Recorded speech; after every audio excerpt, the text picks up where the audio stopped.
Hello student, good morning. जैसा कि कल हमने चैप्टर 1 की रिवीजन करी थी, आज हम चैप्टर 2 की रिवीजन करेंगे।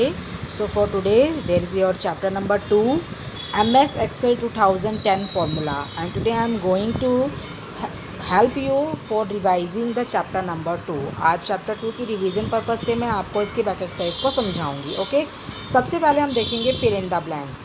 अ dash is an equation that performs a calculation. क्या है जो एक इक्वेशन है जिससे आप कैलकुलेशन को परफॉर्म करते हैं? तो आंसर इज़ फार्मूला। फार्मूला एक ऐसी इक्वेशन है जिससे आप कैलकुलेशन को परफॉर्म करते हैं। ओके, सेकंड आपके पास Excel calculate formula based on the order of dash. जो एक्सेल है वो फार्मूला को कैलकुलेट करता है। ये किस बात पर ऑर्डर होता है, किस बात के ऊपर बेस होता है? ये ऑपरेशन। ठीक है, लाइक सेकंड आंसर है operation. Third, Excel will interpret cell reference as either dash और डैश। एक्सेल है सेल रेफरेंस को, सेल के एड्रेस को कैसे लेता है? या तो रिलेटिव लेता है या फिर एब्सोल्यूट लेता है। Okay. Fourth, dash have more than one mathematical operation. किसके अंदर एक से ज़्यादा ऑपरेशन होते हैं? एक बार फिर से देखेंगे हम। Point number 4, dash have more than one mathematical operation. किसके अंदर एक से ज़्यादा ऑपरेशन होते हैं? कॉम्प्लेक्स फार्मूला के अंदर। Okay. Fifth, dash save your time when you are repeating the same kind of calculation across multiple rows and columns. किसकी वजह से आपका टाइम बच जाता है? जब अगर आपको एक ही जैसी कैलकुलेशन को बहुत सारे रो और कॉलम में परफॉर्म करना है तब आप क्या यूज़ करते हैं? Relative reference. Six, by default dash reference are relative reference. कौन से रेफरेंस अपने आप रिलेटिव रेफरेंस होते हैं? Cell reference. इसका एड्रेस आप, इसका आंसर आप ध्यान से नोट करना, सेल। क्योंकि जब पहले मैंने एक्सरसाइज भेजी थी तो यहाँ पर रॉन्ग आंसर था, मैंने इसे करेक्ट कर दिया, यहाँ पर आएगा सेल। अपनी अपनी नोटबुक में भी, बुक में भी आपने करेक्ट कर लेना है। ओके, अब देखेंगे हम true false.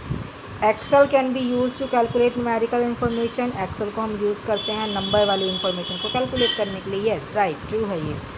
Second, Excel can not execute formula that add, subtract, multiply and divide. ये कह रहा है कि एक्सेल उन फार्मूला को नहीं चलाता जिसके अंदर एडिशन का काम हो, सब्ट्रैक्शन का, मल्टीप्लिकेशन का, डिवीजन का। फॉल्स। एक्सेल तो ये सारे काम करता है, तो इसलिए क्या है? फॉल्स है। Third, Excel will tell you that formula contains an error, you don't need to check your formula. ये कह रहा है कि एक्सेल के पास एक ऐसा फार्मूला है जो आपको ये बताएगा कि इसके अंदर मिस्टेक है, आपको फार्मूला को चेक करने की ज़रूरत नहीं है। एक्सेल के पास ऐसा कोई भी फार्मूला नहीं है, आपको अपने फार्मूला को चेक करना ही पड़ेगा, इसलिए क्या है? False. Fourth, Excel calculate and analyze numerical information for company finances, inventory etcetera. Excel companies के लिए, फाइनेंसेस के लिए, इन्वेंट्री के लिए डाटा को चेक करता है, कैलकुलेट भी करता है। Yes, true. Fifth, relative reference do not change when they are copied and used when you want to the value to stay the same। ये कह रहा है कि relative reference change नहीं होते, relative reference change होते हैं, इसलिए क्या है? false।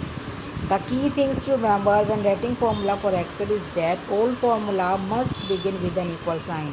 कह रहा है कि एक बात ध्यान में रखनी है कि सारा एक्सेल के जो फॉर्मूला है किससे शुरू होने चाहिए? इक्वल के साइन के साथ। यस, ट्रू, सारे फॉर्मूला इक्वल के साइन के साथ ही शुरू होते हैं। उसके बाद हम देखेंगे MCQs। फर्स्ट है, when writing formula for Excel all formula must begin with. अभी अपने ट्रू फॉल्स में किया, सारे फार्मूला इसके साथ शुरू होने चाहिए इक्वल साइन के साथ। Second, when a formula contains a cell address it is called. जब किसी फार्मूला के अंदर सेल एड्रेस होता है तो हम उसे क्या कहते हैं? Cell reference.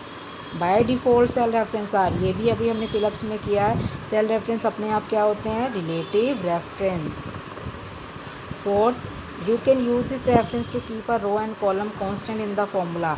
आप इस रेफरेंस को यूज़ करके रो और कॉलम को कॉन्स्टेंट कर सकते हो, मतलब उसको स्टैटिक बना सकते हो। इट मीन्स रो और कॉलम को आप चेंज नहीं होने देंगे, तो आंसर है आपके पास absolute reference. Fifth, an absolute reference is design in the formula by the addition of. Absolute reference बनाने के लिए कौन सा सिंबल यूज़ करते हैं हम? Dollar symbol. तो आज आपकी चैप्टर 2 की बैक एक्सरसाइज भी हो गई। ओके बेटा।